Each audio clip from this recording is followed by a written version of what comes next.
L'histoire des Juifs de France, c'est votre rendez-vous Histoire sur Radio J en compagnie de Christophe Dard. Comme tous les jours, nous nous intéressons aux grands rabbins de France de la première moitié du XXe siècle et après Zadok Khan, Alfred Lévy et Israël Lévy, nous allons à présent évoquer la vie de celui qui devient grand rabbin de France en 1939. Il s'agit d'Isaïe Schwartz.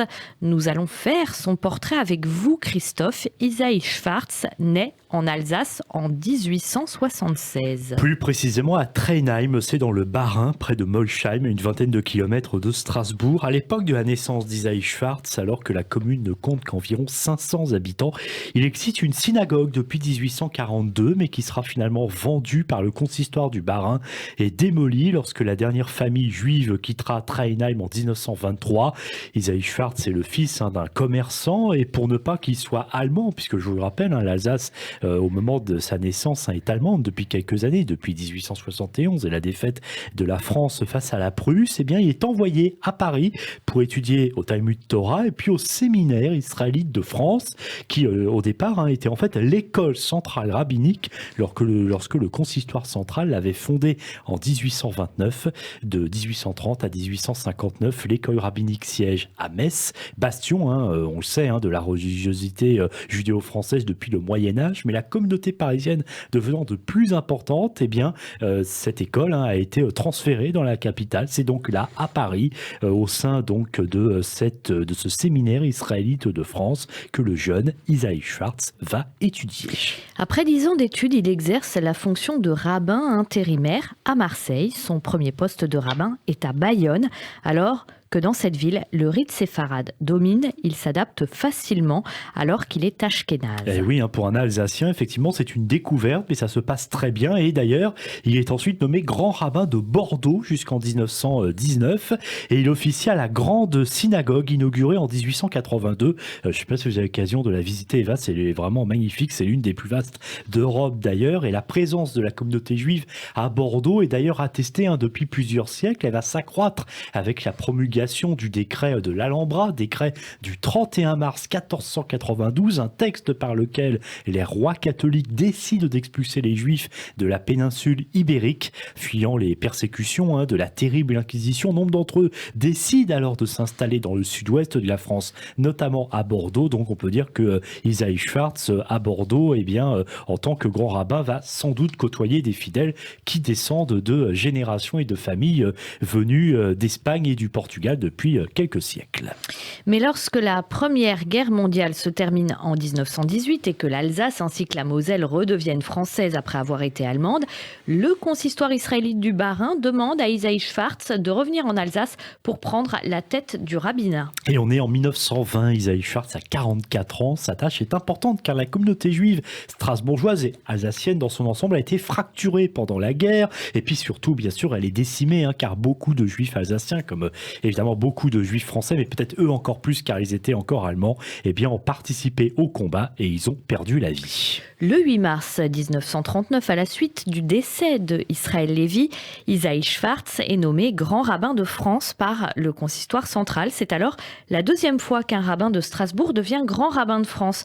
En effet, en 1808, à la création du consistoire central israélite de France, qui suit le grand Sanhédrin, David Sinsheim, qui exerce à Strasbourg, devient le premier grand rabbin de France nommé par l'empereur Napoléon Ier. Et oui, effectivement, un petit peu d'histoire pour rappeler qu'effectivement, notre grand rabbin qui vient donc de Strasbourg n'est pas le seul dans l'histoire. Le premier grand rabbin de France a effectivement exercé lui aussi dans la capitale alsacienne. Alors quelques mois plus tard, bien sûr, puisque vous l'avez dit, Eva, 1939, c'est bien sûr la Seconde Guerre mondiale qui est déclenchée. Isaïe Schwartz va être témoin de la débâcle de l'armée française. En juin 1940, le grand rabbinat de France quitte Paris, s'installe à Vichy. Schwartz est le seul représentant légal des Juifs de France, ajoutant que le rabbinat, je cite, s'inspirant toujours des commandements du judaïsme, exhorte les fidèles à servir la patrie, à favoriser la famille et à honorer le travail. Lors de la première réunion de l'association du rabbinat de Lyon en septembre 1940, un message d'ailleurs télégraphique est adressé par l'Assemblée au maréchal Pétain en qui la France, en détresse, je cite, a mis son espoir. On voit donc une forme d'allégeance, bien sûr, mais hélas, déjà à cette période, le grand rabbin est sans doute bien au courant des premières mesures prises par le régime de Vichy à l'égard de la communauté juive, les statuts promulgués, les restrictions, les interdits, puis bien sûr les premières rafles dès le printemps 1941. Et pour Isaïe Schwartz, qui s'est vu accorder les pleins pouvoirs, quand il y aura lieu de parler au nom du consistoire, la situation est claire. Le gouvernement de Vichy est le gouvernement légal, mais certaines de ces lois sont illégales et d'ailleurs, le grand rabbinat s'y oppose. Oui, il n'est pas dupe effectivement de la situation. Alors concrètement, qu'est-ce qu'il va faire ? Eh bien, il va créer le comité de coordination des œuvres juives. Ce sont 10 associations placées sous la présidence du grand rabbin de Strasbourg, que bien sûr, Isaïe Schwartz, en tant qu'ancien grand rabbin de la ville, connaît bien. Ces associations sont installées en zone sud. La plupart seront d'ailleurs incorporées en mars 1942 au sein de l'Union générale des Israélites de France, placée sous la tutelle du commissariat général aux questions juives, est également créée ensuite la collecte du grand rabbin de France. Isaïe Schwartz fait tout pour maintenir les contacts avec tous les rabbins du pays, pour que les synagogues, bien sûr, restent ouvertes malgré ces temps sombres. Mais parallèlement, il proteste à plusieurs reprises contre les décisions du régime de Vichy via des lettres signées à son nom ou co-signées avec le président du consistoire central, Jacques Heilbronner, un ami de longue date du maréchal Pétain, afin bien sûr d'atténuer ces mesures prises, tout en essayant d'adopter un ton conciliant à l'égard du maréchal Pétain. Le 15 mars 1941 à Vichy, il est reçu par le maréchal Pétain et s'alarme de la mise en application du statut des Juifs. Il déclare « Nous sommes donc mis à part », ce à quoi Pétain rétorque « Le tort que vous avez, c'est de ne pas être intégré dans la nationalité française ». Effectivement, un échange assez lunaire, le grand rabbin qui s'offusque comment ? Tout ce que nous avons fait dans tant de domaines et au point de vue patriotique. Pétain répond, vous n'avez pas d'artisanat, pas de paysannerie. Par là, vous êtes écarté de la nation.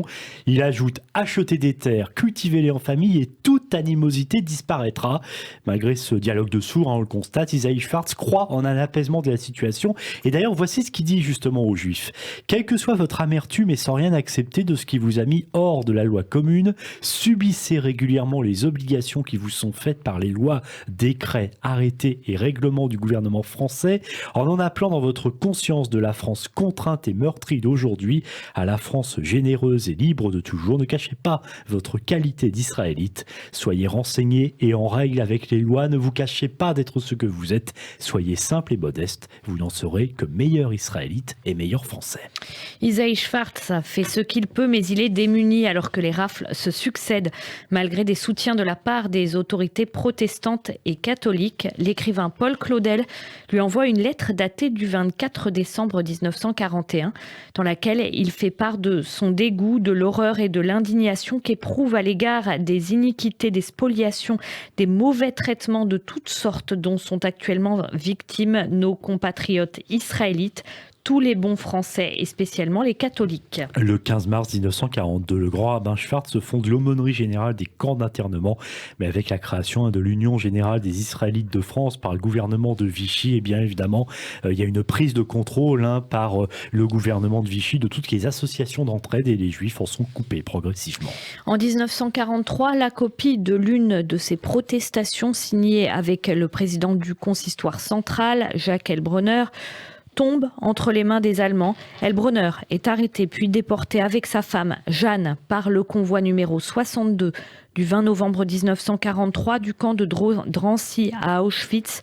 Tous deux meurent dans les chambres à gaz à leur arrivée le 23 novembre 1943. Isaïe Schwartz ne se trouve pas au bureau du consistoire de Lyon quand la Gestapo débarque, heureusement bien sûr, mais en décembre 1943, il est finalement arrêté puis relâché. Il se réfugie alors dans la clandestinité en Suisse pour échapper à la Gestapo jusqu'à la fin de la guerre. Isaïe Schwartz reprend ses fonctions à la fin de la Seconde Guerre mondiale, mais il est très fatigué par les épreuves endurées pendant le conflit. Il meurt le 21 juillet 1952, il a 76 ans. Il est enterré au cimetière juif de Westhofen dans le Bas-Rhin, sur sa terre natale alsacienne. Merci Christophe pour ce numéro de l'histoire des Juifs de France et à très vite pour un nouvel épisode.